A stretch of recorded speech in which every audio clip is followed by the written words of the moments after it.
We've got a lot of questions about getting pre-approved, but today I'm with the expert, Nate Jomaa, a local lender here, and we're going to talk about the benefits of getting pre-approved. You better get fired up. My man, how's life? Hey, it's good. Good. It's been a great month. It's been an awesome month. I hear a lot of realtors. I just talked with two this morning saying, hey, the last quarter of last year was a little slow, and all of a sudden these last 2-3 weeks have just been wild. So I don't know if it was the holidays or what it is, but people coming out have just been hot, man. You're seeing the same thing? Yes. Yeah, Definitely. that's good. So we've got Nate Jomaa on today. He is our team's local lender. He's absolutely phenomenal. One of the reasons we love working with Nate is because he's so much more educated than the typical lender. He knows the programs inside out. And so a lot of times when we talk with him about his perception on different things dealing with lending, we get a different view than we get from a lot of other people, which is really helpful for us and, of course, really helpful for you. So today, Nate, we're absolutely honored to have you on to talk a little bit about pre-approvals. Can we start off maybe by discussing, I know it seems basic for us, maybe basic for 90% of the audience, but talk to us about what a pre-approval is and what it looks like. Why would we do it? Sure. So there's going to be a big difference between a pre-qualification and a pre-approval. A pre-qualification starts with us having a conversation and me understanding what your budget looks like, what your income looks like, what your cash on hand looks like for closing costs, what you think your credit score is. And if all of those things sound like they line up, then I would say you are pre-qualified. It's a lot like when you get a letter in the mail from a credit card company that says you've been pre-screened, pre-qualified, whatever, and they invite you to apply. It's exactly the same thing. So a pre-approval means I'm going to say, okay, that all sounds great. Now let's look a little deeper. And I'm going to ask for a full approval. I'm going to ask for a full application from you. I'm going to ask for evidence of income. I'm going to ask for evidence of cash on hand for closing. We're going to do a credit inquiry. And we always start with a soft credit inquiry, which doesn't impact your score, which doesn't show up as a ding or a credit inquiry, but it gives us enough information to know what your credit looks like, what your monthly obligations look like, if you're paying your bills on time, and it gives us your credit scores. So we know, okay, this is good to go. Go ahead. I'm sorry. Once I've gotten all of that back and I've reviewed it, then we take the next step, which is to run that through what's called automated underwriting system, AUS. And there's going to be one for Fannie Mae that's called desktop underwriter and one for Freddie Mac that's called loan prospector. And those are the two largest purchasers of mortgage loans or the notes in the country. I really like that you brought up,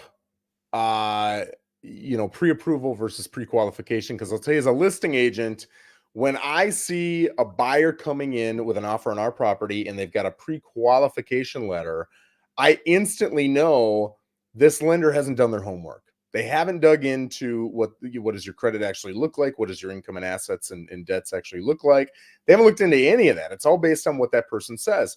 And I'll tell you, in a lot of cases, Nate, I'm sure you'll agree with me, you've got buyers with the greatest of intent. They genuinely mean to be honest, but they forget about something, or they don't fully understand how you, the lender, is looking at income, and they're looking at it differently. Right. Or, oh, I didn't know you would count that debt because I thought that was my wife's. No, that's both of your debts, right?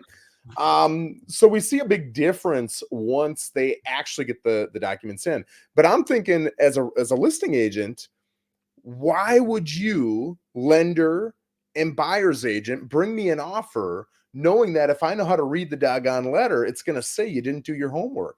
So you're kind of setting your buyer up for failure, right? As a buyer, if you know that and you've got a lender pushing you a little too quick out the door with a letter, or you've got a buyer's agent trying to write an offer without the letter or a weaker letter, you want to say, hold on, buddy.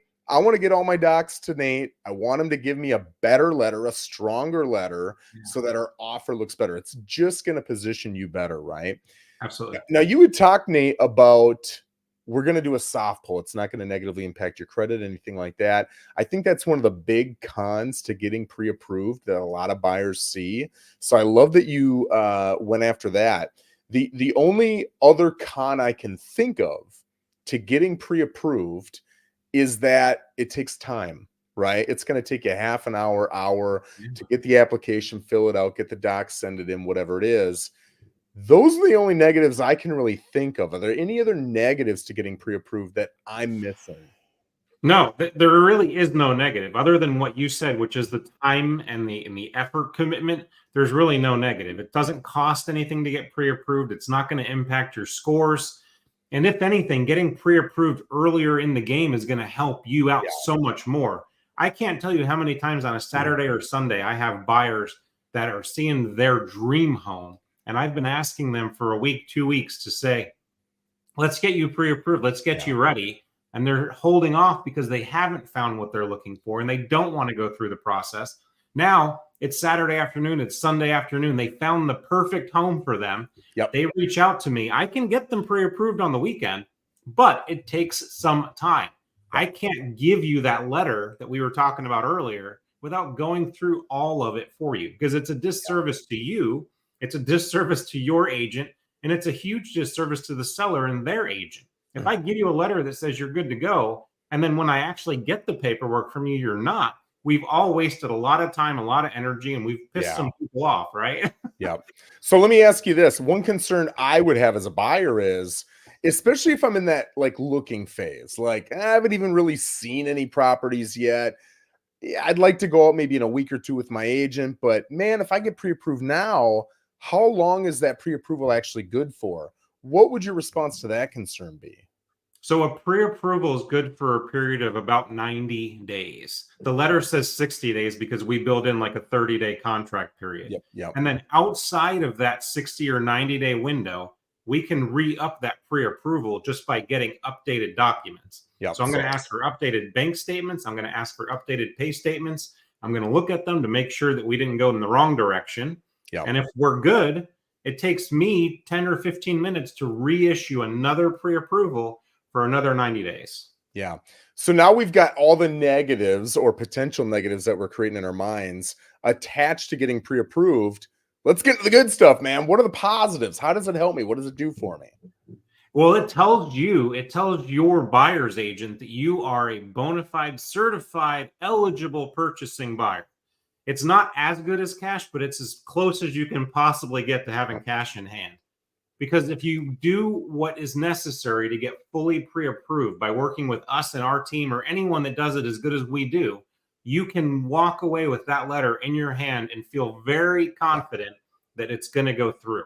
We do what we do because we want to give you that assurance. And I don't want you to fall in love with a home and then come back to you later and say, oh, I missed it. You can't get that house. That hurts me just as much as it hurts you.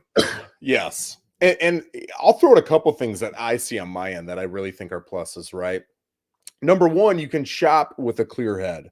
A lot of people are out thinking I can look at $400,000 or $500,000 properties. They find that $470,000 property that checks all their boxes. They fall in love, and then Nate tells them they're approved for 400, right? And that can be pretty disheartening. All of that emotional distraught could have been taken care of by submitting an application over a 30-minute period and Nate saying, hey, 400, go look. Yeah. Now you're not looking at those homes falling in love with things that just aren't going to happen, right? You're more serious. Or the opposite will happen. You'll be like, oh my gosh, I love these at 470, but I'm sure we're not going to be approved. Let's just look at lesser, honey. Let's look at 4.25, whatever it is. All of a sudden, Nate swoops in, says you're approved for 5.25. And you're like, oh my gosh, we can do the 470. Isn't this great? What it creates is clarity. Whether it's good news or bad news, it creates clarity, and that's awesome. Now, Nate's a professional, and you'll get lucky with Nate because Nate will help you on a Saturday. We'll help you on Sunday. I don't know if he's going to help you on Christmas, but he'll help you on the weekends. But a lot of lenders won't. And if you don't have that letter ready and you love a home and you've got another buyer coming in on the home, you could lose that home because you don't have the paperwork ready. You're doing the paperwork anyway. You got to invest the 30 minutes either way. Why wouldn't you get it done right now, right? I understand the why. It's because I got to do the effort and I just don't want to do I get it. I've been there too. But I'm telling you, every time I see someone not do it and the lender won't reach out to them on a Saturday or a Sunday and they lose the home, it breaks my flipping heart, man. It Mhm. just sucks to see that. Here's the last thing I would say that I see as a realtor that really helps these folks. When you're coming from out of area, specifically out of state, your perceptions on what taxes look like, on what insurance looks like, on what a typical HOA is going to look like fees wise, is very different than the state you're coming from. When you're coming from New York, taxes seem like a cheap deal here, right? When you're coming from Wisconsin, it's monstrously high. When you're coming from anywhere, insurance seems really high, right? And so to be able to see what Nate is telling you that payment's going to be, and then to see the breakdown and how he did the math, and he'll share that with you, really opens eyes to people. And again, whether it's good news or bad news, it's information that educates you and makes you a smarter buyer. And when you're smarter, more educated, the decisions you're making, you're going to make them more confidently. Yep. Nate, is there anything I'm missing that you would say is a value add to getting pre-approved? Yeah, I would say when you're on some of these real estate aggregator sites that really are less real estate sites and more lead generation sites, when Yeah. you're putting in information into those mortgage calculators, they are not taking into consideration some of the things that Joe was just talking about, because they are a You're right. service that generates leads across the nation. You really want to talk to somebody local to go through that process. I can't tell you how many people I've talked to that said they were on this website or that website and put in some information, and this is what it told them they were pre-approved for. And then when we talk, I say, sorry, that's wrong. And then they want to challenge me on what this website told them. And I said, look, Yep. I promise you that I have every positive effort in trying to help you buy a house, because it helps you, it helps me, it helps everybody in the transaction. So Yeah. I'm not going to lead you astray for any reason. Like, we're all going to benefit from this, especially you buying a new house. Yeah. So whatever you found online, great. It helped you understand possibly what you're looking at. But when it comes down to the meat and the potatoes, we have to have a conversation. You have to talk with somebody Yes. locally, like you said, that understands local numbers. Yeah. And I would say a couple things too. I hate to name names, so I'll just say it rhymes with Socket Mortgage. But there are bigger companies out there that are way better marketers than Nate, right? Nate's a local guy running a local company, and a lot of these bigger companies have Super Bowl money. Like, they've got ads on the Super Bowl. So they get a lot of phone calls and they get a lot of pre-qualification letters out. But what happens is the failure rate of those transactions is really high compared to a local lender like Nate. So I wouldn't say don't call them. I would say be very hesitant, be very understanding of what I just shared. I would also say there's nothing wrong with talking to 2-3 lenders, 2-3 realtors, 2-3 anybody that you're going to work with when it's that big of a decision. And I'll tell you from experience, 9 times out of 10, maybe 10 times out of 10, a local lender like Nate is going to give you way more handholding. They're going to know the area specifically. They're going to know why insurance is what it is. I can tell you a lot of other big companies that aren't local, they'll put insurance numbers on that make no sense. So they're pre-approving you for higher numbers. We get the offer accepted, and then they say, whoa, insurance is really high. I can't approve them for this.